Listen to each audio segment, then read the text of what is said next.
Assalamualaikum Pak Momo. Apa kabar Pak Momo? Waalaikumsalam Ibu, Alhamdulillah ya baik Ibu Leni. Bu Leni gimana kabarnya? Alhamdulillah baik juga. Nah, Pak Momo, saya ingin sharing nih tentang rubrik penilaian Pak Momo nih. Gimana? Bisa nggak Pak Momo? Iya Bu Leni, saya ingin rubrik penilaian yang akan saya lakukan dengan Bu ini lebih spesifik nih supaya mudah mengidentifikasi keberhasilan saya sejauh mana tingkat keberhasilan saya ketika saya bisa menggali potensi yang ada pada diri Bu Inel. Misalnya tingkat keberhasilan saya menggali potensi Bu Inel ketika Bu Inel bisa memukakan ide-ide kreatif, bisa melaksanakan rencana aksi, kemudian bisa mengatasi permasalahannya ketika melaksanakan rencana aksi tersebut. Begitu Bu Leni. Oke, baik Pak Momo. Kemudian kompetensi Pak Momo yang mana nih yang mau dikembangkan? Saya dapat bertanya dengan pertanyaan yang berbobot sehingga dapat menggiringi Bu Inel menggali potensi dirinya itu Bu Leni, yang kompetensi yang saya ingin kembangkan Bu. Oke. Lalu kompetensi mana yang ingin diobservasi nih? Kompetensi yang ingin saya observasi itu adalah bagian identifikasi, karena saya kadang bingung Bu menentukan kata kuncinya Bu. Oke, lalu apa indikator ketercapaian tujuan yang ingin Pak Momo capai? Saya dapat menggali potensi Bu Inel dengan indikatornya adalah Bu Inel bisa mengeluarkan solusi dari permasalahan yang dia hadapi. Bu Inel dapat menentukan aksi dari solusinya. Kemudian Bu Inel dapat mengidentifikasi masalah dan solusi yang akan dibuat. Kemudian yang terakhir Bu Inel juga dapat mempertanggungjawabkan aksinya. Seperti itu Bu Leni. Oh, oke Pak Momo, kalau gitu boleh silakan Pak Momo sudah bisa dilaksanakan nih. Oke, siap Ibu. Terima kasih banyak ya Bu. Oke, sama-sama Pak Momo. Assalamualaikum Pak Momo. Waalaikumsalam Ibu Inel. Pak Momo, bolehkah saya meminta waktunya? Saya mau bercerita tentang apa yang saya rasakan akhir-akhir ini di kelas, Pak. Baik Ibu Inel, pas kebetulan tidak ada kegiatan nih saya dan kira-kira apa ya yang mau Ibu ceritakan ya Bu? Begini Pak Momo, akhir-akhir ini saya merasa murid-murid di kelas saya yang saya ajar nih kurang antusias dalam menerima pembelajaran dari saya. Selain itu, jumlah murid-murid saya yang mengerjakan tugas hanya 60% dari jumlah muridnya. Oh begitu. Jadi menurut Ibu Inel, apa yang Ibu harapkan dari obrolan kita hari ini Bu? Saya mengharapkan solusi atau atas permasalahan saya tentang antusiasme murid-murid pada pembelajaran di kelas, Pak. Oh begitu. Menurut Ibu Inel, kalau dinyatakan dalam angka, kira-kira tingkat antusias murid-murid di posisi mana ya dalam rentang 1 sampai 10 Bu? Kalau dinyatakan dalam angka, menurut saya antusias murid-murid itu berada pada posisi 6, Pak. Jadi tingkat antusias murid-murid Ibu pada posisi ke-6 ya. Menurut Ibu Inel, hal apa saja sih yang membuat murid-murid Ibu kurang antusias dalam pembelajaran bersama Ibu? Kalau saya ingat kembali, hal yang menyebabkan murid-murid saya kurang antusias adalah yang pertama, pembelajaran saya sepertinya sedikit membosankan. Terlalu monoton, saya terlalu dominan untuk berbicara, bercerita di depan murid-murid saya. Yang kedua itu, saya tidak memberikan kesempatan, Pak, kepada murid-murid saya untuk berpendapat atau aktif berbicara pada pembelajaran saya. Oh, jadi begitu ya Bu ya. Kira-kira apa saja yang dapat membuat murid-murid Ibu itu antusias dalam pembelajaran dengan Ibu? Menurut saya, murid-murid pasti menginginkan pembelajaran yang asik, tidak monoton, dan tidak membosankan tuh, Pak. Wah, saya sependapat nih dengan Ibu.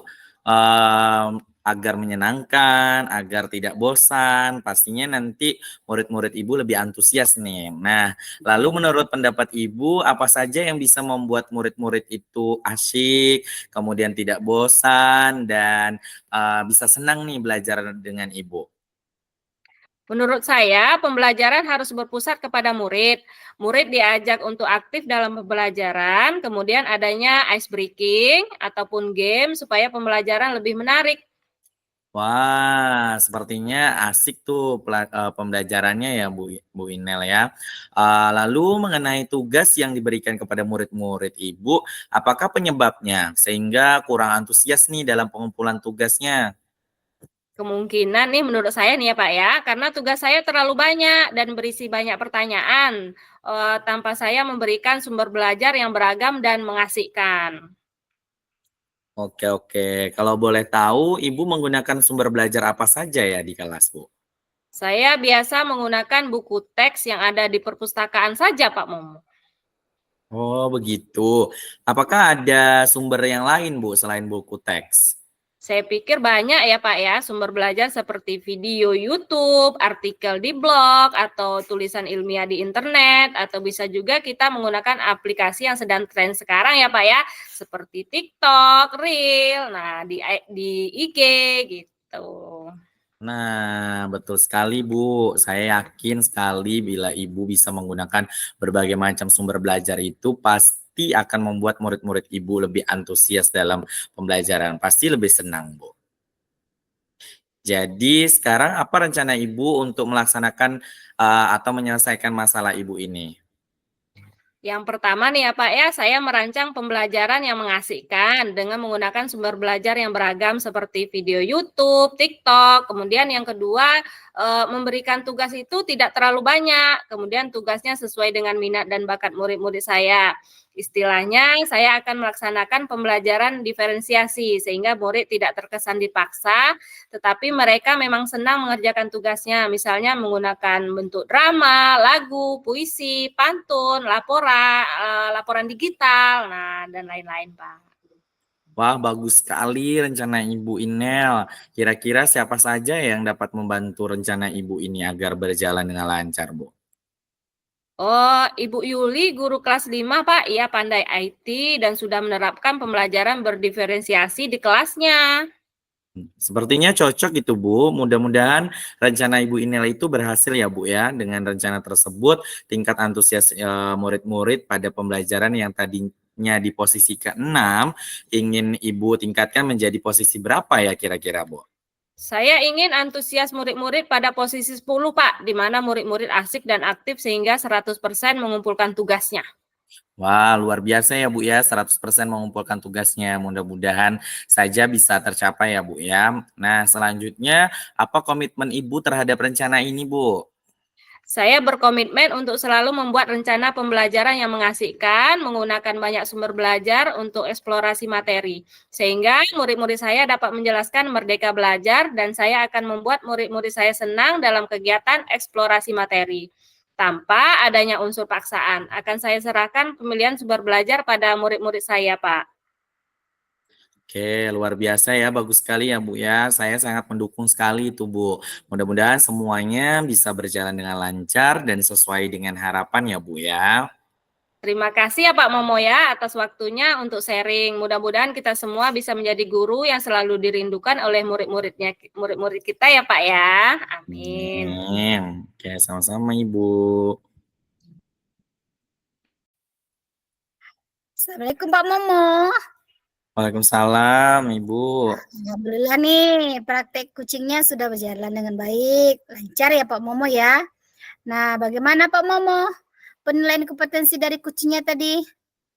Alhamdulillah Bu, sudah berjalan dengan baik Bu. Kemudian kompetensi dari coach saya rasa bahwa saya telah memberikan yang terbaik nih Bu untuk coach saya Bu. Oke, terus apa yang membuat Bapak merasa demikian? Saya merasa telah mampu mengajukan pertanyaan yang berbobot dengan baik Bu.